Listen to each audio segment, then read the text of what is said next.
Welcome to a brand new series of The Owl and the Pussycat. As you can see, it's a new set, fresh lineup of panellists too as well. We're also going to take to the streets and we're going to find out what are some of the issues that the Canterbury people want us to discuss.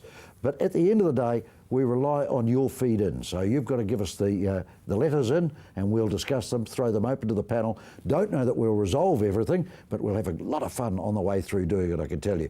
We will review how we go as future programs come up. We'll review just whether we've managed to solve any problems or cause more for you at home. So your feedback is vital to the program. Let's meet the panel though.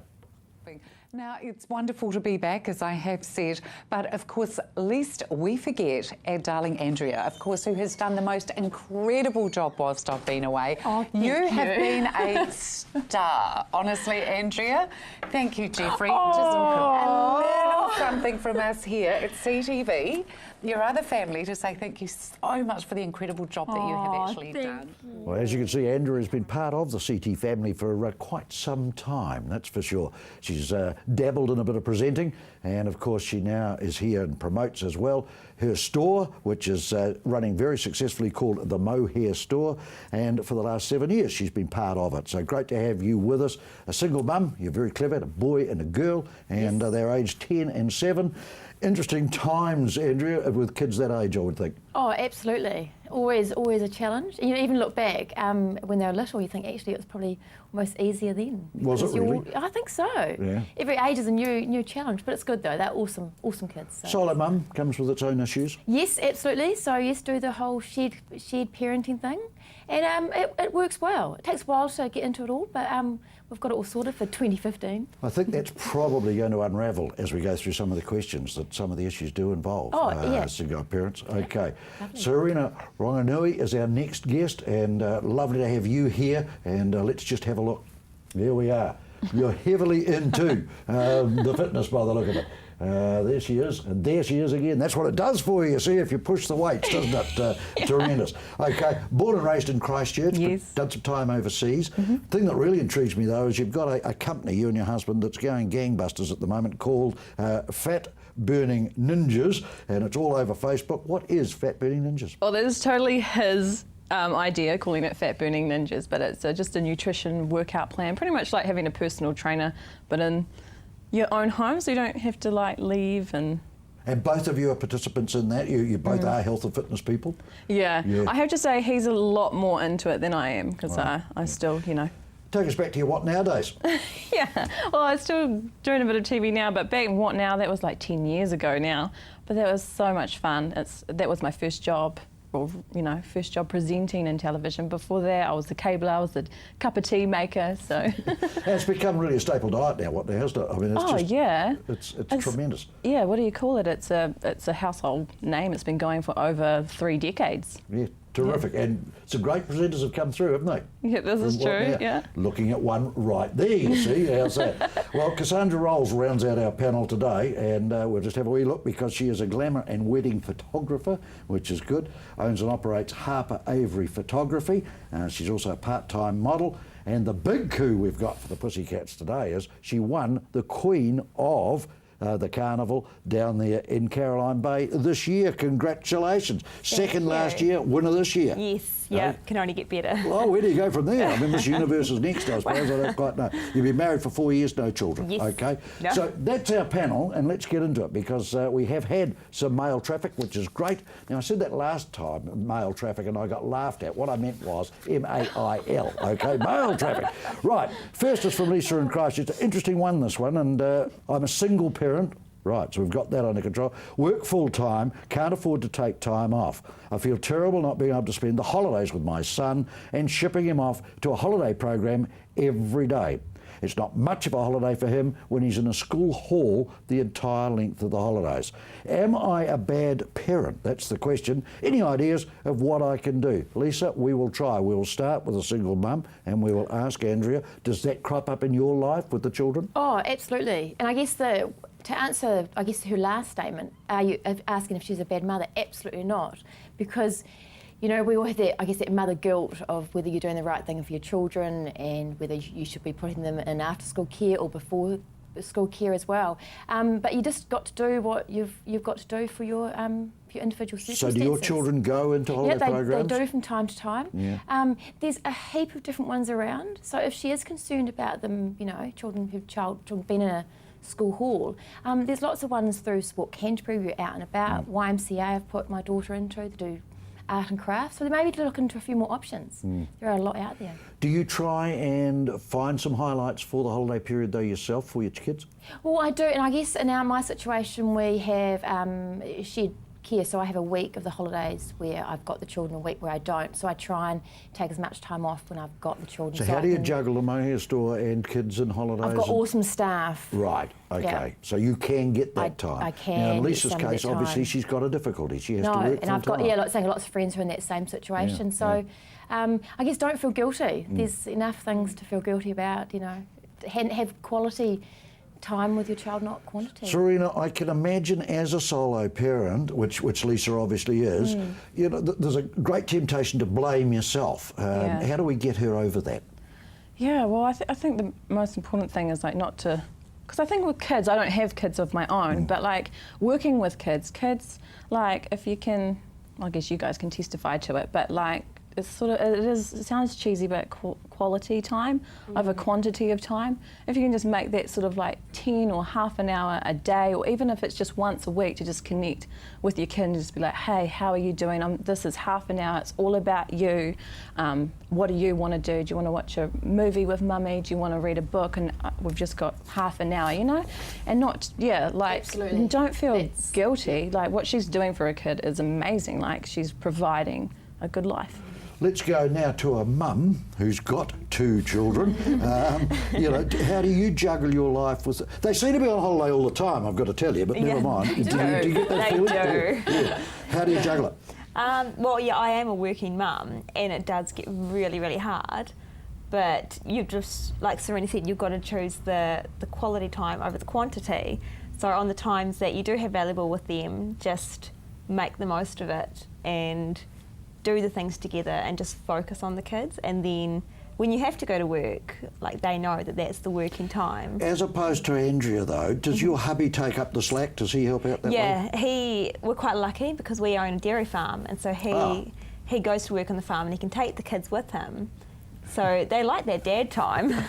Just before we go to break, I can imagine owning a dairy farm. I wouldn't think you'd need to go to a school hall to fill in the holidays because there's always something happening, isn't it? Yeah, it's a nice position to be in. When we come back though, we'll go to your question out on the street and find out just what you think.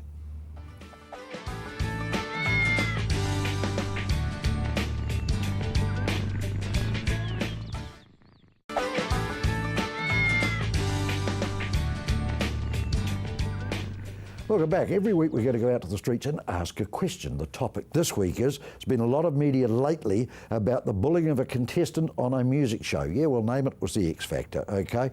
Because this person's appearance did not, and it wasn't about the skills, it was about the appearance of the contestant. We asked the public on the streets of Christchurch, have you had an experience where you've been judged on looks rather than skills, and is it common in New Zealand? This is the response.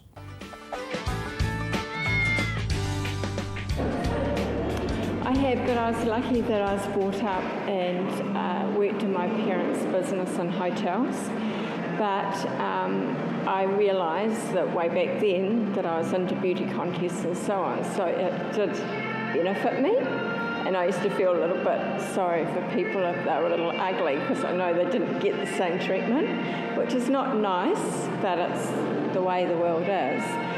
But I really felt that culture from the 60s had changed, and I was just shocked the other night to see that it's still alive and well in some people. And really, it's all about the feeling and healing in life of being one with people rather than what we have. We can all go out and buy a flash dress, but how many of us can have a beautiful heart and be loving and kind to people? And I think that's what our world needs more of. I've been pretty lucky, job-wise. I've only really had 2 or 3 in 30 years. I've only been to a couple of job interviews. I worked for myself for a while, so I couldn't really sack myself, could I, for looks? I think it does depend on people and how they're raised and backgrounds and stuff like that. But yeah, I do think that there is a problem at times in New Zealand. People very quickly jump to conclusions. They judge people based on appearance really straight off. Right, Serena, you are in that industry, the body industry. Yeah. Has the emphasis changed over the years from being a lovely person to now how you shape up and how your body is? Yeah, to be honest, I think it is very superficial. I can't really tell because I've only been in the industry for about 5 years, and so for what me and my hubby focus on is like well-being and like holistic health. Like you have to marry it with your physical health, the way that you look has to come on the inside too, otherwise it's not a lifestyle. You know, you can't uphold that, just an image all the time for the rest of your life. So Serena, when they come to you, do they give a reason why they've come? Is it because they've not been bullied as such, but they've actually been marked down by other people? Oh yeah, lots of people, they feel that they're overweight and they feel like really low self-confidence and low self-esteem is really high with New Zealanders. Yeah. So how can we get over that? I mean, the beauty used to be the person, didn't it? Now it tends to have shifted. Well, like I do believe in, you know, working on your physical health to build a bit of self-esteem, but there has to be a program and a strategy to work towards like building a good lifestyle where you feel good about yourself inside and mentally stable as well and like emotionally stable. You know? Cassandra, does it go hand in hand? If you are feeling good, you actually project that image out there. You're in that photography area with glamour people, etc. You've done some contests yourself. You know, do you feel better when you think you are looking better? Absolutely, absolutely, yeah. Like it is all inside, but I know myself, I feel a lot more confident, a lot more self-esteem when I'm feeling and looking my best. Like you said, I am in the glamour photography industry, and we work with a lot of ladies, a lot of clients that are coming in for a confidence boost, have the hair and makeup done, have the photos done. What's driven them though to come to you? The confidence. Right. Absolutely, the confidence. So it's not that they want to look like a L'Oreal model or something, it's for themselves. No, yeah, and they say afterwards, I can't believe I look that gorgeous. So it is a big confidence boost. Right. All ages? All ages, all sizes, all ages. Yeah. So it's, anyone can feel confident when they want to, but then it's just when you have the bullying and... Andrew, have you been exposed at all to that sort of reaction from people to you? Not really. I guess for I don't know. Well, I can tell you. I think you might find this amusing, but I actually find men are crueler to men than men are to women. You know, God, you're bulked up. God, you've got fat. Where's your big gut? True. So I'm actually defending the whole issue really because we can be so critical. And it's much nicer again when I know I've been doing my exercise. I've got into yoga a lot in the last 2 years, and that's changed my body shape, but as well mentally, it's been the best thing in the world, and so I felt a lot better from doing that. And so it's hearing you guys talk about a great point, which I'd like to just expand. Just expand a little bit. The people that have not done it always say they've never had time to do it. Once you start doing it, I mean, you now miss your yoga if you're not doing it. You find time. You do find time because you know it's just crucial to being able to deal with business and children and everything else that life throws at you. Does life get easier? Not really. No. There's always going to be obstacles that are going to be hard. Right.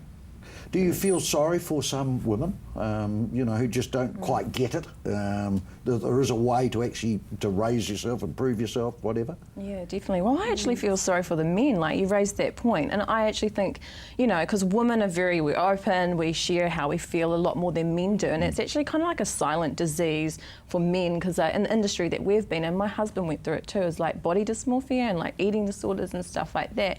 And it goes sort of like really under the radar because men are expected to have a different level of, All right, guys, how damaging can it be to the victim? If they're going to get, harassed, how damaging is that to people? Oh, it's incredibly damaging. And again, it can just be a simple comment can then obviously almost destroy that person. It takes a lot to build that person back up. So I guess they need family and friends for that support too. What Getting about, through I've only had sons, so I'm not so sure, but girls say at 14 or 15, which is a troublesome time anyway, boy, that must be soul destroying for some of them, isn't it? Oh, yeah. Yeah. I think it starts a lot younger now. I was just going to say Like that. 10 years old, and Yeah. you see on Facebook and stuff. I don't know if you're on Facebook, Pete. No. Good on you. Good on you. It's not a big enough screen. Yeah. But it's funny you say that. younger. I mean, I've got a 6-year-old granddaughter who is very, very into feminine things, and I just wonder, crikey, that's young. I would have thought to be not kicking a ball around or falling off a bike or doing something, but yeah. Well, I don't know why, but it does seem like girls are younger, becoming more self-aware and then self-conscious, and like I guess our society that we're kind of have at the moment is like really self-conscious. 10-year-old Isabella causing some problems? I can't say too much. No, wants to be No, wants to she be is a 20? wonderful girl. I mean, look, she filled in hosting the little Let's Go Shopping thing the other day for me. And she's there in her, pretty dress and her hat, but then she'll be, kicking a ball around. But again, as I was saying to the girls earlier, she's all into doing her makeup at the moment and wants to put makeup on and things, yeah. Oh, how the world has changed. We shall return for the last part of the Elder Pussycat in the first episode.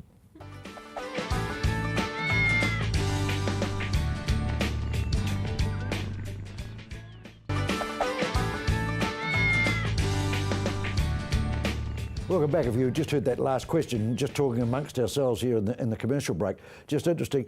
Bullying seems to start at a very young age, and it seems to be quite prevalent in schools. Someone got an example. I remember I was bullied. It was an all-boys school. I don't think they meant to be as cruel as they were, but gee, at a certain age, for argument's sake, Andrea, it can be so hurtful, can't it? Oh, absolutely. Because again, it just cuts down that self-esteem and a crucial time because they're learning learn their own personalities and all those sorts of things and developing. Do you Absolutely. girls also remember being bullied? Yeah, I was bullied. I think we're all What were bullied. some of the hurtful things? There's nothing really in particular. It's just kids. Being kids? Being kids, being bullies. And I guess some of them don't girls realise can just be so. it's the girls. Yeah, girls can be quite Cattiness. kiddie. Yeah. I was teased by boys a lot. Got called corn ears and stuff like that. It was mostly like the words, like being told, you're trying to figure out who you are. Yeah, You don't know who you are. absolutely. And you've been called all these names and it kind of like messes with your head, and then you grow up sort of thinking these things sort of like unattended by your parents. Did any of you go to school with an older brother or sister that sort of helped you, protect you? Oh Mine no, did. I was the eldest one, so I had to look after everybody else. But then it's funny you say that, like with Isabella and Harper. Harper, he's 7 and he loves having a big sister because he's always had got that thing of like, Isabella's going to look out for me because she's quite a strong personality, so she will make sure that no one ever. Isn't it good when they are different personalities? It's great. Thank chalk God and for cheese. that. Oh no, now that reminds me, I think I was a bully. Oh! Bully, yeah, because I was the eldest, and so if I saw anyone, once my brother came to school, picking on him, I would go and I would be like, hey, I'm watching you. You better back off because I'm the Big older protector. sister. Okay, want to be part of the show? We'd love to have your company. It's as simple as that, and it's so easy to do. All you've got to go is lisa.jordan@ctv.co.nz. Get it coming in. We'll endeavour to get through as many questions as we can. This is the first program, so we're getting to know each other, which is bloody lovely, really, isn't it? I think it's terrific. Okay, one question here, though, which we'll deal with as best we can. My partner and I were planning a date night, and I think that's special. I think congratulations for doing that, which we very rarely get to do, and I can understand because of kids and work, okay? On the night of our dinner and a movie, she decides to tell me that she's also invited her best friend to join because they haven't caught up in a long time. I felt disappointed that it would no longer be a romantic night, and I can understand that, but more of a girls' night plus me. She got annoyed when I told her I wasn't happy about it and shrugged it off. I left them to it and stayed home with a beer. We haven't spoken about it since. Who's in the wrong here, and how do we patch things up? Open forum, where you I go. feel sorry for the hubby. I'm guilty of doing that on a numerous amount of times because I just, you time constraint and you're like, oh, let's kill 2 birds with 1 stone. Yeah, what do you do? What do you think hubby feels in your case? Yeah, he would feel real stink about that. If you're having a date night, you've got to make the most of date night. You've got to make the most of couple time and friend time. Do you guys make date nights? Yeah, like date nights. I do once a month Great, with the hubby. okay, Yeah. yeah. And that works well. And then you have your friend time, go for lunches with your friends. You kind of got to keep it separate. Exactly. Yeah. Andrea, from your point of view, silence really doesn't achieve a hell of a lot, does it? You know, No. we're not talking about it now. Well, you're never going to solve it, are you? No, not at all. No. Open communication is the key to it all. Right, yeah, and that comes from keep 'em in the experience, doesn't it? Which is prehistoric, because you've got to look back at it now, don't you? Absolutely, no, yeah. it's moving forward. But yeah, Since you've- communication is the key, so yeah. Since you've split up and Yes, whatnot, yeah. you know, have you been on a date? I've been on a couple of dates. I mean, it's 2 years ago, so. He's it's been- never brought his mother along. What's that? That No. would be the absolute insult. No. The dates I've gone on have just been, yes, with, they haven't brought around their friends. Right. Being very vague. Well, I'm not, So limit what I will say. should he have put his foot down more and said, sorry? Yeah, I think he should have spoken up and said, look, I'm not happy with this. You want to hang out with your friends and just leave the choice to her. Either you're hanging out with me or you're hanging out with your friend. Choose. Right. They could have gone another way and done it as a double date. And then she could have got two birds, one stone. Many options. And But maybe that she's- wasn't the plan, was it? He'd planned a date night with his squeeze. Yeah. I'm on Maybe- hubby's side. Yeah, Yeah, me too. absolutely. Okay. absolutely. Yeah. And maybe he needs to, spell out a wee bit more to her, and maybe he didn't. So quite while do we that, all but I'm agree, thinking the attitude that it's- they've taken or the way of trying to resolve it really is not going to get them anywhere, is it? The silence is golden doesn't work. No. I don't think Don't I put can it really in the speak dog on that box. because silence is golden is kind of like how me and my hubby operate sometimes. Do you? Yeah, to be honest. Who then in the chess game makes the first move to It's reconcile? me. It's usually me, because I'm more confrontational. Hubby's a bit more stubborn, won't Yeah. budge. Oh, he's a bit more sensitive. People don't realise that, but men are really sensitive. A sensitive guy. Gosh, they're a rare breed, aren't they? They are, though. That's- Would your hubby, would he sort of just smoulder on that, or would he? No, he tends to give in. He gives in. Oh, lucky you. Poor hen pig bugger. Never mind. Always got Okay. the sensitive guys. Do you miss the date nights now that you are a single parent? well, look, we probably didn't, when I was married, we probably didn't make enough time to go out on date nights and things like that. So it's all those wee little contributing factors, I guess. But yes, you do, yes. Well, yeah. Graham, we think that you should be on the front foot more often, okay? You jacked it up. It went horribly sour. You should have had the right of reply and talked about it. Are we in agreement with Graham? Yeah. That's what Yes, Graham should do. absolutely. Right, let's hope you've learned something there. Just a very quick one before we go, and I know it's a problem for 2 of you out of 3 anyway. It comes up so often in the letters we get, trying to have the ability to juggle work, kids, and private time. And, I know, is that a real trick that you're not taught at school, are you? No, they really need to have a lesson on that. But it's about making those different times work. Yeah. You've got to just prioritise with what is most important for you. And take the pressure off yourself a wee bit. Like, don't, Yeah.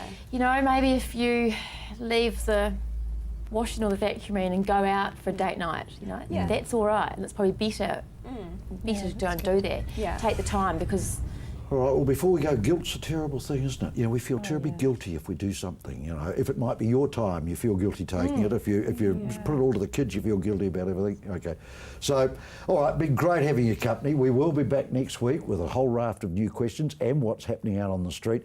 lisa.jordan.co, at ctv.co.nz. Till next week, we look forward to your company yet again.